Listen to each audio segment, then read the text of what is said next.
তোমাদের সামনে একটা কবিতা পাঠ করে শোনাবো। কবি কাশীনাথ সাহার পরাণ দুলি। নাম ছেলে পরাণ দুলি। কোথায় বাড়ি? বিল পাহাড়। কি আছে সেথা? দারিদ্রতা। আর কিছু নাই? খিদির বালাই। পড়াশোনা কেউ করি। স্কুল আছে? নয় তো কাছে। কত দূরে?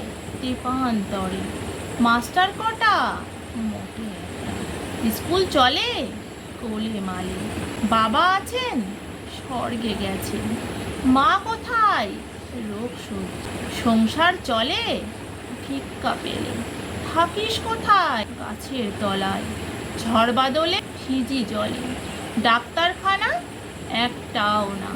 অসুখ বিসুখ সব ঝাড়ফুঁক। পূজা পার্বণ শুধু শালবন। হিন্দু না বৌদ্ধ? জনযুদ্ধ। কেন হলি? কি করে বলি?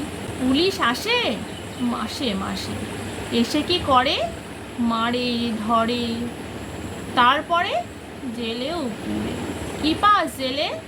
খাবার মেলে। এখানে কি খাস? শুধুই উপাস। ভাতের গন্ধ 6 মাস বন্ধ। বাঁচিস কিসে? সন্ত্রাসে। আচ্ছা চলি, আসবো পরে। এটা বের হবে কাল পেপারে।